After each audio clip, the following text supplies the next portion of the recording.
नमस्कार दर्शक बंधु आज हूँ 28 अक्टोबर 2025 चलतु देखने आज सकाल किसी गुरुत्वपूर्ण खबर जदि पर्यंत वीडियो को लाइक करना वीडियो को लाइक करने सह चैनल को सब्सक्राइब करी कमेंट माध्यम जानतु आपण मैंने क्यों जिला देखुं जहाद्वारा ये गुरुत्वपूर्ण खबर आपण मान पाखे सर्वप्रथम पहुंच नंबर 1 संभाव्य बात्या मोन्था दक्षिण ओडिशार 8 जिले में स्कूल छुट्टी घोषणा होची विद्यालय और गणशिक्षा विभाग पक्षर स्कूल छुट्टी घोषणा कर आसंता कालीठू 30 जाए 8 जिले में स्कूल बंद रहिबो। गंजाम गजपति रायगड़ा कोरापुट मालकानगिरी कंधमाल कलाहांडी और नवरंगपुर स्कूल बंद रहा सहित विद्यालय और गणशिक्षा विभाग समस्त कर्मचारी छुट्टी बातिल कर स्पष्ट होता बात्या मंथार गतिपथ आगामी 24 घंटा मध्य भयंकर रूप धारण कर 28 तारिख मंगलवार सारू राति मध्य आंध्र प्रदेश काकीनाडा अंचल में मंथा भीषण बात्या रूप नहीं स्थलभाग छुईब। यह समय पवन घंटा प्रति बेग 90 ରୁ 100 किलोमीटर यार प्रभाव में 27 तारिख ठारू सोमवार 4 दिन जाए दक्षिण ओडिशा रे प्रबल अति प्रबल वर्षा हेपारे बोली आंचलिक पाणीपाग विज्ञान केन्द्र निर्देशिका डॉक्टर मनोरमा महांती सूचना देते। एक परिप्रेक्षी में पारादीप बंदर 2 नंबर विपद संकेत जारी कर एपरिक समुद्र को जाइतिबा समस्त मत्स्यजीवी फेरी आसवा प्रशासन पक्षर सूचना दी जाइए। नंबर 2 बात्या मोन्था 32 ट्रेन बातिल कर 27 और 28 2 दिन बातिल होती 32 ट्रेन बातिल घोषणा कला पूर्वोत्तर रेल विभाग किछि जिले में स्कूल छुट्टी कर तेबे अन्य पक्षे सृष्टि होती बात्या मोन्थार गतिपथ आगामी 24 घंटा मध्य भयंकर रूप धारण कर 28 तारिख मंगलवार संध्यारू राति आंध्र प्रदेश काकीनाडा अंचल में मथा भीषण बात्या रूप नहीं स्थलभाग छुईब। राति भितर आंध्र उपकूल को माड़ी आसिब बात्या। नंबर 3 इंडिया मैरीटाइम वीक 2025 रे मुख्यमंत्री मोहन चरण माझी ओडिशा को पूर्व उपकूल उदीयमान सामुद्रिक हब रूपे उपस्थापना करी पोर्ट आधारित अर्थनीति गढ़ा को प्रतिश्रुति देइछन्ते। केंद्र गृहमंत्री अमित शाह सह उद्घाटन अधिवेशन में जोगदे से पोर्ट क्षमता को 500 मिलियन टन को वृद्धि बाहुड़ा पोर्ट और जहाज निर्माण क्लस्टर उल्लेख करी उद्योगपति को निवेश आह्वान देइछन्ते। पुरी रे 500 कोटी टंकार अंतर्राष्ट्रीय क्रूज टर्मिनाल पारादीप पोर्ट और ओडिशा मैरीटाइम मध्य एएमयू स्वाक्षरित होइछि। यह सब ब्लू इकोनॉमी प्रकल्प भारतीय पोर्ट एसोसिएशन 500 कोटी AW5 परिचालना सामुद्रिक संग्रहालय और चतुर्लान रोड पर एएमयू स्वाक्षरित होइछि। नंबर 4 हठात बढ़ी परिबा दर गोटे पटे बात्या और अन्य पटे 2 दिन कटक छत्र बाजार बंद पर बढ़ी पनीपरिबा दर जहां ने असंतोष प्रकाश करछन्ते ग्राहक। चली धर्ममास कार्तिक घरे पशुनी आमिष एपरि स्थिति में खाउटी कंदाउछि परिबा दर कार्तिक अहेतुक दर वृद्धि समस्त चिंतार कारण पलटि कटक छत्र बाजार में आकाशछुआ परिबा दर 2 दिनिया छत्र बाजार बंद डाकरा को नहीं परिबा दर हठात बढ़ी जाइछि। गोटे पटे बात्या अन्य पटे 2 दिन छत्र बाजार बंद रहुथिबारु लोके अधिक परिबापत्र किनि नेउछन्ति फଳରେ दर अहेतुक भाव बढ़ी जाइछि जहां असंतोष प्रकाश करिसन्ति ग्राहक। नंबर 5 भारत निर्वाचन कमिशन ECI एक बड़ घोषणा करिसन्ति। देश में आउ 12टी राज्य और केंद्र शासित अंचल में स्वतंत्र भोटर तालिका संशोधन SIR कराजियो बोली घोषणा कर सोमवार अनुष्ठित एक सांबादिक सम्मेलन में मुख्य निर्वाचन कमिशनर ज्ञानेश कुमार कहते जे बिहार SIR सफल भाव में कार्यकारी होगा पर SR द्वितीय पर्याय एवं देशर अन्य मनोनीत राज्य में कार्यकारी हो। द्वितीय पर्यायर यह देशर 12टी राज्य एवं केंद्र शासित अंचल कार्यकारी हो। ज्ञानेश कुमार कहते बिहार SI पर देश में समस्त 36टी राज्य निर्वाचन कमिशनर सहित 2टी बैठक अनुष्ठित होता जहाँपर आम एक निष्पत्ति पहुंचु। नंबर 6 बंगोपसागर सृष्टि होता लघुचाप 28 तारिख सुधा बात्या रूप नेबाकू जाउथिबा बेले एथिपाई राज्य अग्निशम विभाग पक्षरु समस्त प्रस्तुति करा जाउछि। अग्निशम विभाग पक्षरु दक्षिण ओडिशा 40 टीम प्रस्तुत करथिबा बेले NDRF SDRF मध्य समस्त प्रस्तुति शेष करिछि। 3टी टीम आंध्र ग्रस्त करथिबा बेले सेठारे बात्या परवर्ती उद्धार कार्य में सामिल हेबो। सूचना अनुसार दक्षिण ओडिशा रे प्रबल अति प्रबल वर्षा हेबार पूर्वानुमान कर जाउछि। 27 तारिख में मालकानगिरी कोरापुट नवरंगपुर कलाहांडी रायगड़ा गंजाम गजपति कंधमाल जिले में प्रबल वर्षा होता। यह 8 जिला को आंचलिक पाणीपाग विज्ञान केन्द्र पक्षर ऑरेंज वार्निंग जारी कर राज्य अग्निशम बाहिनी आसंता काली 40 टीम प्रस्तुत हो सारी। नंबर 7 सरी सरी आसुची कार्तिक पाखेलाणी पंचुक श्रीक्षेत्र को छुटुची भक्तों सुओ महाप्रभु दर्शन पर विपुल भक्त समागम जोगु जंत्रणा देउची दर्शन व्यवस्था और भक्त चारिद्वार दे श्रीमंदिर को प्रवेश करुले घंटा घंटा धाड़ी ठेलापेला जोगु जंत्रणा भोगुचंती। ए परिप्रेक्षी में पंचुकर भक्तों आगमन वृद्धि को दृष्टि रखी निर्मित होउची अस्थायी सेट 4 थाकिया बैरिकेड सह छाई कपड़ा आकु आच्छादित कर। आज रविवार छुट्टी दिन जोगु भक्तों संख्या वृद्धि पाइथिला। भक्त माने खोला मेला रे छिड़ा होई दर्शन करने को जिबा बेले जंत्रणा भोगिचंती। अन्य द्वार अपेक्षा सिंह द्वार व्यापक भिड़ देखा मिली। नंबर 8 प्रधानमंत्री नरेंद्र मोदी 127तम मन की बात कार्यक्रम में कोरापुट कॉफी को प्रशंसा करछन्ती। अत्यंत स्वादिष्ट एवं ओडिशा पई गौरव बोली प्रधानमंत्री उल्लेख करछन्ती। पूर्व प्रधानमंत्री मन की बात कार्यक्रम में आर्को कॉफी संपर्क में चर्चा करते से समय ओडिशार बहु व्यक्ति मन की बात कार्यक्रम में कोरापुट कॉफी संपर्क में चर्चा करने को पत्र माध्यम अनुरोध करते जहां सम्मान दे प्रधानमंत्री कोरापुट कॉफीर स्वतंत्रता विषय में सद्यतम मन की बात कार्यक्रम में आलोचना करते। कॉफी केवल स्वाद भरी रही अनेक लोकों को लाभ देछि। अनेक युव उद्योगी कॉर्पोरेट चाकरी छाड़ी एवं कॉफी चाष कर सफल होती। अनेक महिला जीवन और जीविका को बदलाई देछि कॉफी चाष पे से सम्मान और समृद्धि हासिल करछन्ते। नंबर 9 झारखंडर पश्चिम सिंहभूमि जिलार चाईबासा सहर में चिकित्सा अवहेला जनित एक सांघातिक मामला सामना आसी।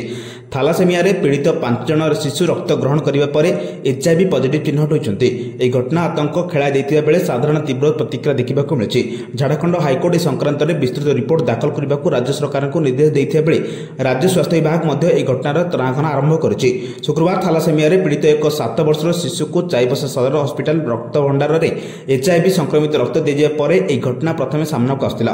पर शनिवार चाईबासा सहर आउ 4टी मामला पदाक आसिया पर यह उत्तेजना प्रकाश पाइथिला। नंबर 10 सरकार गुणात्मक चिकित्सा सेवा जोगाई देबा पई अनेक योजना करुछन्ते। तेबे ढेंकानाल जिला मुख्य चिकित्सालय एरा व्यतिक्रम देखा मिली। 7 वर्ष पूर्व एठार नूतन जिला मुख्य चिकित्सालय खोला जाइतिला हेले आज पर्यंत आवश्यक अनुसार डाक्तर नियुक्ति होई पारु नाही। जिला मुख्य चिकित्सालय 117 डाक्तर पदरु 64 डाक्तर पद खाली पड़िछि। गत 6 मास रे CDMO ADMO मिसाई 6 जन नुआ डाक्तर आसिछन्ते। 51 डाक्तर रे स्वास्थ्य सेवा जोगाई देबाको रहितिया बेले सेतिरु 16 जन डाक्तर PG पढ़िबाको जाइछन्ते। मात्र 35 डाक्तर कार्यरत अछन्ते। ग्रामांचल रोगी को छाड़ी देले सहरवासी मुख्यतः ए चिकित्सालय पर निर्भर करते। सहर लोक मानकु देखिले 3000 ऊर्ध्व लोकों को स्वास्थ्य सेवा देबा पई मात्र जणे डाक्टर रहिछन्ते। जिला मुख्य चिकित्सालय रे एपरि विकल्प चित्र जोगु उन्नत मानर सेवार लोके वंचित होउछन्ते। जेउथि पई घर चिकित्सालय उपर निर्भर करी खर्चांत हेबा सह हैरान होउछन्ते। नंबर 10 बंगोपसागर रे सृष्टि लघुचाप घनीभूत गभीर अवपात हला पर बात्यार रूप निछि। समुद्ररु आस्तिबा बात्या आंध्र प्रदेश रे तळभाग छु बोली पाणीपाग विभाग सूचना देथिया बेले ओडिशार प्रबल अति प्रबल वर्षा है बोली आकलन करा जायछि। अक्टोबर 27 तारिख ठारू ओडिशा 3 दिन जाए वर्षा हो पारे। एने कोणार्क विज्ञापित अंचल परिषदर अध्यक्ष संयुक्ता त्रिपाठी, उपाध्यक्ष सुरेश चंद्र राउतराय, काउंसिलर वरिष्ठ कर्मचारी भागीरथी बराल 8 नंबर वार्ड तेलुगु बस्ती रे थिबा बात्याश्रय स्थली और कोणार्क बसस्टाण्ड निकट थिबा आदिवासी हरिजन विद्यालय रे पहुंची समस्त प्रस्तुत अनुधान करिसंती। लाइट पानी सहित अन्य जरूरीकालीन सामग्री समस्त व्यवस्था तैयार करुछंती। अपराह्न रे कोणार्क NSC पक्षर लोकमानक बात्या नै सुरक्षित भाव रहिबा और सुरक्षित स्थान को चली जाय पई प्रचार गाड़ी बुलाई डाकबा यंत्र द्वारा लोकमानक सचेतना करथे देखिबाको मिलिछि। नंबर 12 केंद्र स्वराष्ट्र एवं समवाय मंत्री अमित शाह आज महाराष्ट्र मुंबई ठारे इंडिया मैरीटाइम वीक 2025 उद्घाटन करथिले। एही अवसर में महाराष्ट्र मुख्यमंत्री देवेंद्र फडणवीस, गुजरात मुख्यमंत्री भूपेंद्र पटेल, गोवार मुख्यमंत्री डॉक्टर प्रमोद सावंत, ओडिशा मुख्यमंत्री मोहन चरण माझी, महाराष्ट्र उपमुख्यमंत्री एकनाथ शिंदे और श्री अजित पवार एवं केंद्र बंदर जहाज चलाचल एवं जलपथ मंत्री सर्बानंद सोनोवाल समेत अन्य गणमाध्यम व्यक्ति उपादान थे। यह निज अभिभाषण में केंद्र स्वराष्ट्र मंत्री उल्लेख करते मुंबईर विश्व प्रसिद्ध गेट वे ऑफ इंडिया रही। से कहते वर्तमान समय होउछि भारतर सामुद्रिक मुहूर्त जहाँ भारत में प्रवेश पथ को विश्व प्रवेश पथर परिणत करुछि। गत दशंधि धरी सामुद्रिक सम्मेलन गुड़िक यह प्रमाण करुछि जे सामुद्रिक अर्थव्यवस्थार कार्यकारी होइतिबा गभीर ढांचागत संस्कार को आधार करी भारत एक महाशक्ति भाव में उभा होइछि एवं विश्व सामुद्रिक मानचित्र पूर्ण शक्ति सहित दंडायमान अछि। नंबर 13 समुद्रर बड़ गोटाए स्थलभाग को माड़ी आसुछि बात्या। बंगोपसागर सृष्टि होइतिबा सामुद्रिक बात्या मंथर गति धीरे धीरे आगक बढ़ुछि। एहाकु नजर रखी कोरापुट जिला लमतापुर माछकुंड जल भंडार 6टी गेट खोलिछि। जल भंडार 4टी गेट दे जल निष्कासन होउछि। माछकुंड डी डैम रु मध्ये 2टी गेट दे जल निष्कासन होइतिबारु सूचना मिलिछि। संभाव्य बात्या को दृष्टि रखी एभଳି निष्पत्ति नि जाइछि। आसंता काली रात्रि स्थलभाग छुईब अर्थात लैंडफॉल करे बात्या मंथा। 29 तारिख भोर रे बात्या रूप में ओडिशा दे गति करिवो। बात्या अतिक्रम कला बेले एहर प्रभाव ओडिशा उपरे पड़िवो। दक्षिण ओडिशा रे एहर प्रभाव अधिक रहिवो। कोरापुट मालकानगिरी नवरंगपुर दे गति करिवो मंथा। एही समय रे पवन वेग 60 रु 70 किलोमीटर रहिवो। छत्तीसगढ़ रे पहुंचले बेलकु अवपात होई दुर्बल हेबो बोली आईएमडी डीजी मृत्युंजय महापात्र सूचना दैछन्ते। नंबर 14 फेब्रुआरी 8 रे सीटीईटी परीक्षा। आसंता 2026 फेब्रुआरी 8 रे हेबो अनुष्ठित हेबो केंद्रीय शिक्षक योग्यता परीक्षा सीटीईटी। एने केंद्रीय माध्यमिक शिक्षा परिषद पक्षर विज्ञप्ति प्रकाश पाइछि। देश में 132 सहर में परीक्षा अनुष्ठित हेबो। 20टी भाषा रे परीक्षा हेबो। एथिरो परीक्षार्थी निजस्व भाषा चयन करिवे। परीक्षा सिलेबस योग्यता परीक्षा फी परीक्षा केंद्र संपर्कित सूचना पाई सीटीईटी ऑफिशियल वेबसाइट www.ctt.nic.in रे खूब शीघ्र प्रकाश पाइबो। 2टी पेपर परीक्षा हेबो। प्रथम पेपर प्रथम रु पंचम श्रेणी और द्वितीय पेपरटी ଷଷ୍ଠ ରୁ ଅଷ୍ଟମ ଶ୍ରେଣୀ ପ୍ରଶ୍ନ ଆସିବ। 150 ମାର୍କର ବହୁମୁଖୀ ପ୍ରଶ୍ନ ଆସିବ। ଏଥିରେ କୌଣସି ନେଗେଟିଭ ମାର୍କ ନାହିଁ। ସୂଚନାଯୋଗ୍ୟ କେନ୍ଦ୍ରୀୟ ବିଦ୍ୟାଳୟ, ନବୋଦୟ ବିଦ୍ୟାଳୟ ସମେତ ଅନ୍ୟ କେନ୍ଦ୍ରୀୟ ସ୍କୁଲରେ ଶିକ୍ଷାଦାନ ପାଇଁ ଏ ସିଟିଇଟି ପରୀକ୍ଷା ବାଧ୍ୟତାମୂଳକ ରହିଛି। ନମ୍ବର 15 ବାତ୍ୟା ନ ଆସୁଣୁ ବଜାରରୁ ଆଳୁ ଗାୟବ ହୋଇଯାଇଥିବା ଦେଖିବାକୁ ମିଳିଛି। ଶନିବାର ସକାଳୁ ନେଇ ବର୍ତ୍ତମାନ ସୁଦ୍ଧା କୋଲକାତାରେ ଭୁବନେଶ୍ୱରକୁ କୌଣସି ଆଳୁ ଗାଡ଼ି ଆସିନି। ଫଳରେ ଆଳୁର ଅଭାବ ଚିନ୍ତା ସମସ୍ତଙ୍କୁ ଘାରିଛି। ରବିବାର କିଛି ହାଟରେ ଆଳୁ କିଲୋ ପ୍ରତି 25 ଟଙ୍କା, ପିଆଜ 30 ଟଙ୍କାରେ ବିକ୍ରି ହେଉଛି। ଦିନକ ପୂର୍ବରୁ ଯେଉଁ ଆଳୁ 20 ଓ ପିଆଜ 25 ଟଙ୍କାରେ ମିଳୁଥିଲା ତାହା ହଠାତ୍ 5 ଟଙ୍କା ଲେଖାଏଁ ବଢ଼ିଯିବାକୁ ତାଜୁବ କରିଛି। ବାତ୍ୟା ଆଳରେ କଳାବଜାରୀ ହେଉଥିବା ଗ୍ରାହକମାନେ ଅଭିଯୋଗ କରିଛନ୍ତି। ଖବର ପାଇବା ପରେ ବାତ୍ୟା ବେଳେ କଳାବଜାରୀ ନ କରିବାକୁ ନିର୍ଦ୍ଦେଶ ଦେଇଛନ୍ତି ରାଜସ୍ୱ ମନ୍ତ୍ରୀ ସୁରେଶ ପୂଜାରୀ। ହେଲେ କାଲିଠୁ କୋଲକାତାରୁ ଆଳୁ ଗାଡ଼ି ନ ଆସିବା ବ୍ୟବସାୟୀ ତଥା ଗୋଦାମ ମାଲିକଙ୍କ ଚିନ୍ତା ବଢ଼ାଇ ଦେଇଛି। ଯଦି ଆଗାମୀ ଦିନରେ ଗାଡ଼ି ନ ଆସେ ତେବେ ଆଳୁ ଦର ଆହୁରି ବଢ଼ିଯିବାର ଆଶଙ୍କା ଦେଖାଦେଇଛି। ନମ୍ବର 16 ଭାରତୀୟ ମହାକାଶ ଗବେଷଣା ସଂଗଠନ ISRO ଭାରତୀୟ ନୌସେନା ପାଇଁ CMS-03 ଉପଗ୍ରହକୁ ଉତ୍କ୍ଷେପଣ କରିବାକୁ ଯାଉଛି। ଏଥିପାଇଁ LVM-3 ପ୍ରକ୍ଷେପଣ ଯାନକୁ ଶ୍ରୀହରିକୋଟାର ଲଞ୍ଚ ପ୍ୟାଡ୍କୁ ସ୍ଥାନାନ୍ତର କରିଛି। ମୂଳତଃ ଏହା 2024ର ଉତ୍କ୍ଷେପଣ ପାଇଁ ସ୍ଥିର କରାଯାଇଥିଲା। ଏହାକୁ ଗୋଟିଏ ବର୍ଷ ବିଳମ୍ବରେ କରାଯାଇଛି। ଏହି ଉତ୍କ୍ଷେପଣ ଭାରତର ସାମୁଦ୍ରିକ ପ୍ରତିରକ୍ଷା କ୍ଷମତାକୁ ବୃଦ୍ଧି କରିବ। ନଭେମ୍ବର 2ରେ ଶ୍ରୀହରିକୋଟାରୁ ସାମରିକ ଯୋଗାଯୋଗ ଉପଗ୍ରହ CMS-03 GS-80-7R ଉତ୍କ୍ଷେପଣ କରିବ। ଏକ LVM-3 ରକେଟରେ ଉତ୍କ୍ଷେପଣ କରାଯାଇଥିବା ଏହି ଉପଗ୍ରହ ଭାରତୀୟ ଜଳ ସ୍ଥଳଭାଗ ଏବଂ ବିସ୍ତୃତ ସାମୁଦ୍ରିକ ଅଞ୍ଚଳକୁ ଯୋଗାଯୋଗ ସେବା ପ୍ରଦାନ କରିବ। ପ୍ରାୟ 4400 କିଲୋଗ୍ରାମ ଓଜନ ବିଶିଷ୍ଟ ଏହି ଉପଗ୍ରହ ସିତିନ୍ ଧୱାନ ମହାକାଶ କେନ୍ଦ୍ରରୁ ଉତ୍କ୍ଷେପଣ କରାଯିବ। ନମ୍ବର 17 ଓଡ଼ିଶା ସରକାର 2024 ବର୍ଷର ସମ୍ପତ୍ତି ବିବରଣୀ ଦାଖଲ ପାଇଁ କୌଣସି ସମୟ ବୃଦ୍ଧି ଦେବେ ନାହିଁ ବୋଲି ସ୍ପଷ୍ଟ କରିଛନ୍ତି। HRMS ପୋର୍ଟାଲ ପୁନର୍ବାର ଖୋଲାଯିବ ନାହିଁ। ସାଧାରଣ ପ୍ରଶାସନ ଓ ଜନଅଭିଯୋଗ ବିଭାଗ ଏ ସମ୍ପର୍କରେ ବିଜ୍ଞପ୍ତି ଜାରି କରିଛି। ବିଜ୍ଞପ୍ତିରେ କୁହାଯାଇଛି, ଅନେକ କର୍ମଚାରୀ ନିର୍ଦ୍ଧାରିତ ସମୟ ମଧ୍ୟରେ ବିବରଣୀ ଦାଖଲ ନ କରିଥିବାରୁ ସମୟ ବୃଦ୍ଧି ଦାବି ହୋଇଥିଲା, କିନ୍ତୁ ପ୍ରଶାସନିକ ଅନୁଶାସନ ରକ୍ଷା ପାଇଁ କୌଣସି ଛାଡ଼ ଦିଆଯିବ ନାହିଁ।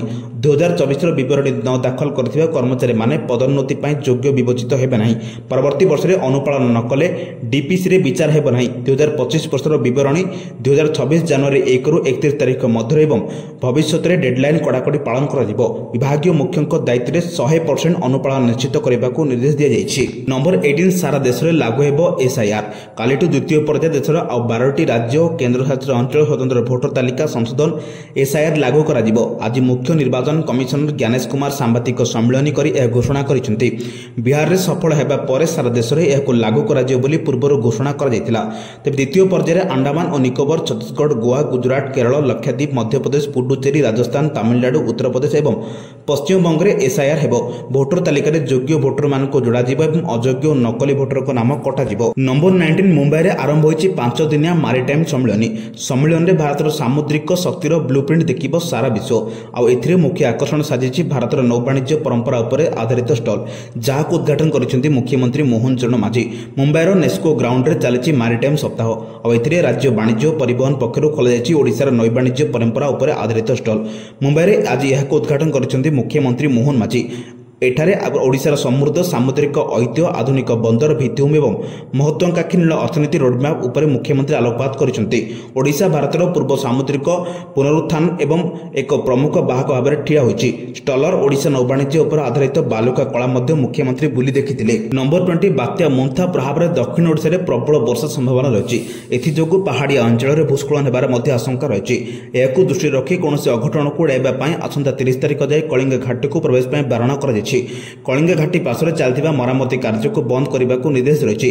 ଏହା ସହିତ କାର୍ଯ୍ୟସ୍ଥଳରୁ ଶ୍ରମିକମାନଙ୍କୁ ସ୍ଥାନାନ୍ତର କରିବା ପାଇଁ ପଦକ୍ଷେପ ନେବାକୁ ପ୍ରଶାସନ ପକ୍ଷରୁ ନିର୍ଦ୍ଦେଶ ଦିଆଯାଇଛି।